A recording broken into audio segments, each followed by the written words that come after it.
Hello there, you beautiful people. We continue to talk and discuss chess tactics in this video course. In this video, we will be discussing some ideas about deflection in chess, a very key tactical idea. I'm going to be showing you some puzzles, some examples. I've tried as hard as I can to pick up some lesser known examples, some very fresh positions, but I just had to pick at least one very classical and famous example. You will see it at the end. So let us discuss first of all what is exactly deflection. So basically deflection in its purest form is basically when we try to deflect one of our opponent's pieces from defending it can be like a square, a very important square, or a very important piece of the opponent. Basically make it move away. Usually the way we do this is by force. We're trying to force that piece to move because, you know, if it's very bad for him, there is no reason for him to do that just on its own. So what we're trying to do is basically make it as forcing as possible. So in the first position that you see in front of you, this is actually a position I really like to show to my students because I believe this position is an extremely good example of a deflection. And let me actually first of all show you the last two moves because I believe they are important. So the position was this one. White already sacrificed a pawn in order to get into this point of the game, but he has really great prospects. He has this nice open rook, open file in front of the black king. In general, the black king is lacking defenders, that the bishop which is typically sitting on g7. So white played this very strong move, pawn to f5, clearing the way for the queen to enter the fray. Black took on f5. And, you know, I think that most people in this position as white, if they were playing like a blitz game or a quick time control game, would very quickly play the move queen to h6, basically thinking to themselves, well, you know, this is just going to be checkmate, right? There's nothing to do. But then they would be very sad to figure out that black actually has some defensive resources. Black can play the move queen takes c3, followed by the defensive move queen to g7. And even though white might be having still some chances for an attack, this is already not so clear at all. So understanding the topic of this video, we need to be thinking about which piece do we want to deflect.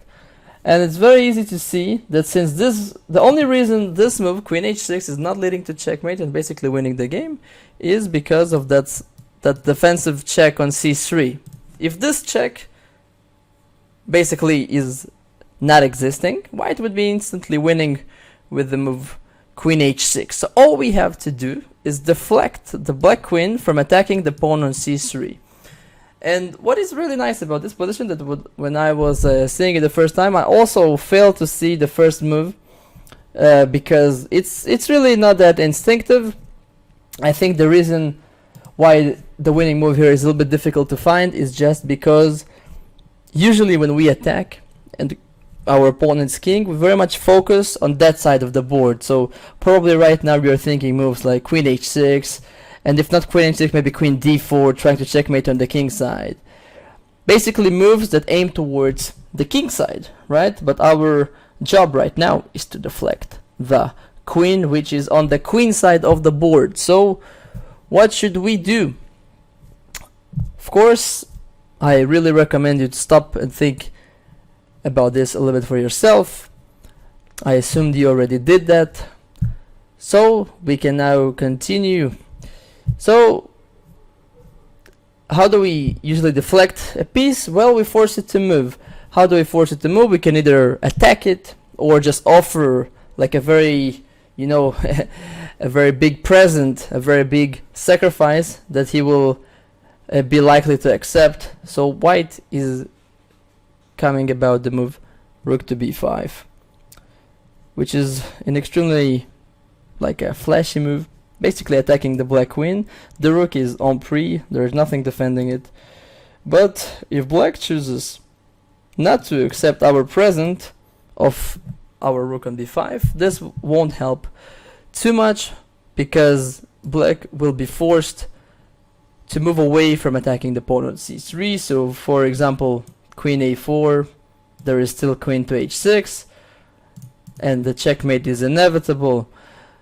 So the move rook b5 is actually pretty much finishing the game on the spot. If black takes the rook, same idea of queen h6 is working very well.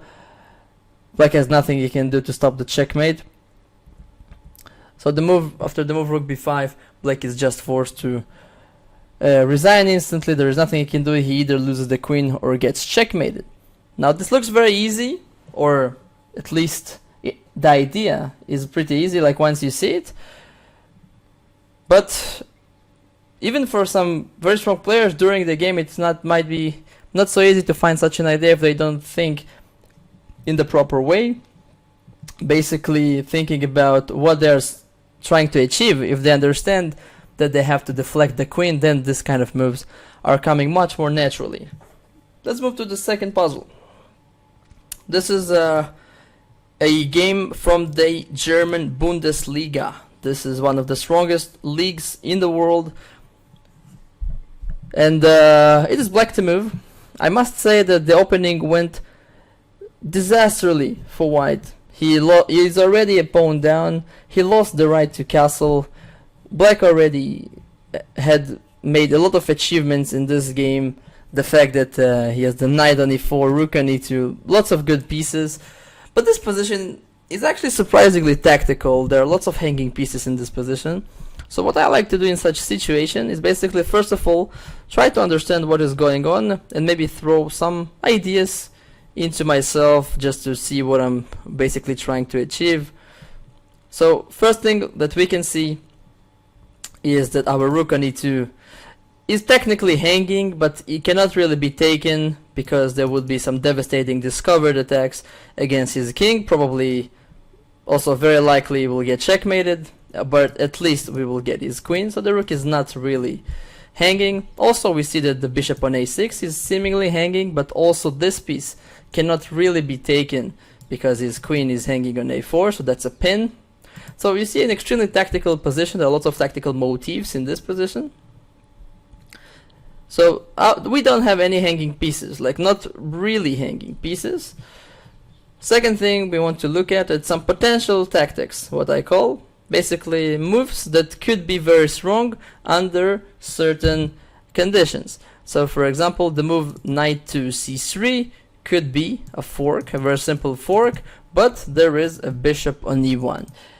Also knight d2 check could be a fork against his king and against his rook, but once again this square is very well defended by white. Some more ideas. Bishop takes b5 could potentially have a very devastating effect, attacking his queen and his king, but this pawn is currently defended. And these are the key tactical ideas that I can very clearly see at the moment. So you, the viewers, I want you to think about this position. See if you can make all of those things that I've just said, all of those potential tactics, to create, to find the best continuation, and basically to create a scenario where the opponent is forced to allow one of those tactics to exist. So let's see. So I think maybe you already figured by now that one of white's most important defensive pieces in this position is this bishop on e1, because this bishop defends the square on c3 for our knight, also the square on d2 from our knight. So to me, the move I kind of want to instinctively try and calculate is rook takes e1, basically eliminating the defender. That's another key tactical idea. But the problem is that that white has three different ways to actually recapture that bishop. So now we are going into phase 2, which is calculation. So as you shall all also see in other videos of this video course, the right way to come about things, in my opinion, when you calculate during the game is, first of all, you throw ideas in the air. You check for possibilities, you give yourself some candidate moves, some candidate ideas. Second thing, if nothing works immediately, then you must go to calculate a little bit. So after rook takes c1, so as we said, 3 options of recapturing. Let's see them one by one. If knight takes on e1, then it's actually fairly easy. As we already mentioned earlier, if the knight and the bishop are disappearing, there is a simple fork on d2 picking up the rook on b1. This one is fairly easy. If black recaptures with the king, well, then the king walks straight into the line of the queen on e8, so it makes moves like knight c3 possible. There are also probably more winning moves, but this is definitely the easiest one with a double attack. And finally we have rook takes rook, which is a piece which at the beginning, if you remember the beginning position, we said that the move bishop takes b5 could be an extremely strong tactical detail, so it makes sense to actually deflect the rook from the defense of the pawn. So if rook takes c1, then we can make this idea come alive. Bishop takes b5 check, and no matter what white does, he's going to lose his queen. So if you've managed to found and calculate the move rook takes c1 correctly, I congratulate you. Let us move to the final example of this video, a position I really like from a very famous game. So this is basically a very famous game. Lots of I probably have seen this position in like many times during my life. A lot of friends, a lot of people have shown it to me and tried to see if I could figure it. Black's last move was bishop to f6, and basically he's trying to attack our queen, maybe exchange rooks to get into a fairly equal ish looking position. But there is one thing that we want to pay attention to, is the fact that black's back rank is actually fairly weak. So potentially the move rook takes rook could be a checkmate, but the problem is that his rook is currently defended 2 times, so he's fairly sufficiently defended. So I'm suggesting the viewers who are very kind of ambitious to try and calculate the sequence of this position very thoroughly, because even if you think, what I like about this puzzle is that it's always when you think it ends, it continues, and it's becoming actually fairly long. Basically, I can say that black has lots of defensive resources at his disposal, so we need to be careful. The basic idea is deflecting the queen or the rook from defending the rook on e8, and thus trying to win the game. So, hope you stopped the video and gave it a thought. So, how can we try to deflect those pieces? Well, there is only one option. The starting move is queen to g4. Now, I must say that the move itself is not so difficult to find. The basic idea is easy. If black takes the queen on g4, we have rook takes e8, followed by checkmate. So black has really only one option, which is queen to b5. Black at all times must try and maintain this diagonal for his queen. A very key idea also, that if black takes on e2, we take his queen, and this is actually not a checkmate because our knight is defending the rook. It's a very important detail. So black played queen to b5, and now comes probably maybe the most beautiful move in this variation, which is queen to c4. Now, why is this move so important? I've seen many people getting into this position in their calculations and then just figuring that it's very easy. We just play pawn to a4, right? Going for the same principle of deflection.